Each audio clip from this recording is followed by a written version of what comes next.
नमस्कार दोस्तों, अगर आप सोशल मीडिया का उपयोग करते हैं तो आप इस जानकारी के बारे में आपको जानना बहुत ही ज़रूरी है। इस वीडियो को ध्यान से सुनिए। वीडियो अगर पसंद आए तो इसको लाइक एवं शेयर करना ना भूलें। सोशल मीडिया के इस ज़माने में साइबर ठगी का शिकार कौन कब बन जाए, इस बात का किसी को भी पता नहीं है। मध्य प्रदेश में सोशल ठगी का शिकार आम जनता हो रही है। आए दिन नए मामले सामने आते हैं। अब साइबर ठगों ने अब वारदात करने में नए नए तरीके ढूंढ लिए हैं। स्टेट साइबर सेल के पास कुछ मामले पहुंचे हैं, जिसके बाद राज्य सरकार सेल की टीम लोगों को ठगों से बचने के लिए जागरूक करने आई है। साइबर ठगी का एक मामला हरियाणा के फरीदाबाद से सामने आया है। वह सोशल मीडिया पर चर्चा का विषय बनता हुआ नजर आ रहा है, जहां साइबर ठग ने लड़की को 17 दिनों तक अपने ही घर में बंद रहने को मजबूर कर दिया था। इस दौरान साइबर ठगों ने लड़की से 2,50,000 रुपए के ठग लिए हैं। इस वीडियो को ध्यान से सुनिएगा। हरियाणा के फरीदाबाद में एक 23 साल की लड़की से साइबर ठगी का एक बहुत ही हैरान कर देने वाला मामला सामने आया है। साइबर ठग ने लड़की को 17 दिनों तक घर के अंदर बंद रहने पर मजबूर कर दिया। कहीं आपके साथ ऐसा ना हो, इसलिए इस घटना को पूरा ध्यान से सुनिए। इसे डिजिटल अरेस्ट का नाम भी दिया जा रहा है। इस दौरान ठगों ने लड़की से 2.5 लाख रुपए भी हड़प लिए। पीड़िता ने बताया कि घटना की शुरुआत 12 अक्टूबर को हुई, जब लखनऊ से उसके पास एक कॉल आया। इसके बाद वो ठगों के झांसे में ऐसा फंसी कि खुद के घर में ही कैद होकर रह गई। आपको बता दें कि साइबर ठगी का शिकार हुई लड़की का नाम अनन्या है, फरीदाबाद की रहने वाली है। एक इंटरव्यू में अनन्या ने बताया कि सब कुछ ठीक चल रहा था।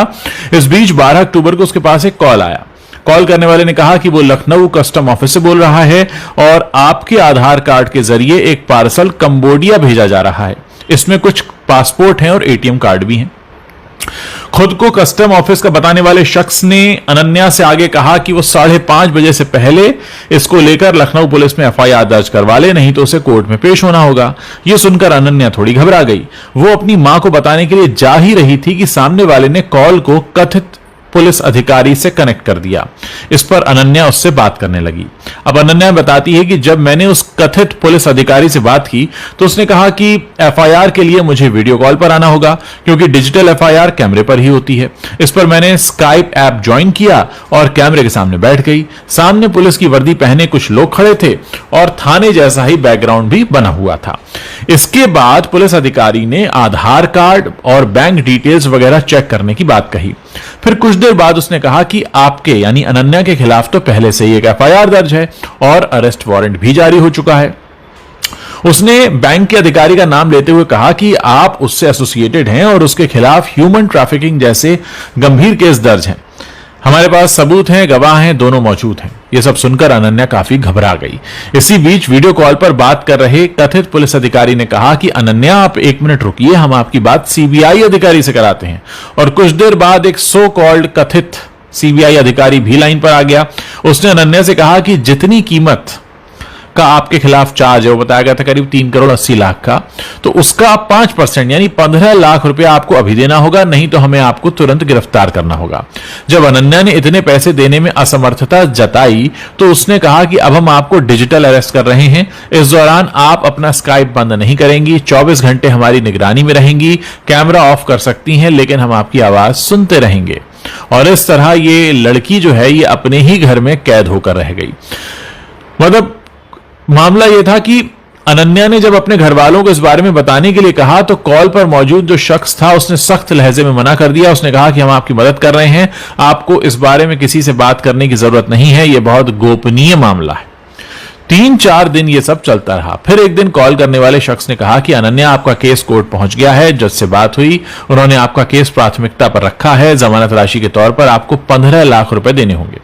जब अनन्या ने कहा कि मेरे पास इतने पैसे नहीं हैं, तो उसने हिंट दिया कि आप अपनी पढ़ाई की फीस से पैसे दे सकती हैं, यानी उनको पता था कि इसके पास फीस के पैसे होंगे। अब इसको लेकर अनन्या का कहना है कि पता नहीं कैसे उन लोगों को बात पता चल गई कि मैं पढ़ाई के लिए कनाडा जाने वाली हूं। इसके बाद उन्होंने फ्रॉड बेल का झांसा दिया, तो घबराहट में मैंने 2.5 लाख रुपए उनको ट्रांसफर कर दिए। ये पैसे हॉस्टल की फीस और पढ़ाई के लिए रखे गए थे। बाद में जब और प्रेशर आया तो ये कहा गया कि अपने पापा के क्रेडिट कार्ड से पैसे भेजो, दोस्तों से मांगो, कहीं और से भेजो, लेकिन मैं टालम टोल करके किसी तरह उनकी बात काटती रही।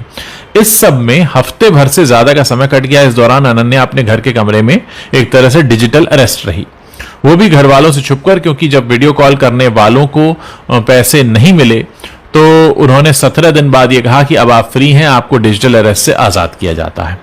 अब सवाल ये कि लड़की ने इतना दिमाग क्यों नहीं चलाया और उसने अपने घर वालों को बताया क्या? अनन्या की जो मां है उसने ये कहा है कि पिछले कुछ दिनों से मेरी बेटी लैपटॉप 24 घंटे अपने साथ लेकर चलती थी, खाते पीते सोते जागते हर जगह वो ऑनलाइन रहती थी।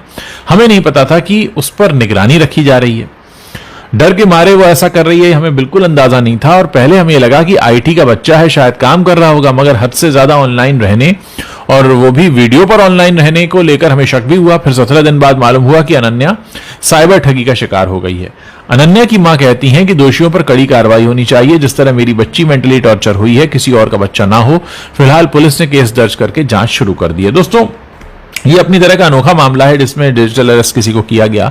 मैं चाहता हूं कि इस वीडियो को आप ज्यादा से ज्यादा लोगों के साथ शेयर करें, ताकि ज्यादा से ज्यादा लोगों के पास ये सूचना पहुंचे और ये लोग जो इतने शातिर हैं किसी और के साथ इस खतरनाक काम को अंजाम ना दे पाएं। जितना ज्यादा हो सकता है इस वीडियो को शेयर कीजिए। व्हाट्सएप पर शेयर कर सकते हैं, फेसबुक पर शेयर कर सकते हैं, टेलीग्राम पर शेयर कर सकते हैं, अपने दोस्तों के ग्रुप्स में भेज सकते हैं। लोगों को बताइए कि ये सब भी चल रहा है।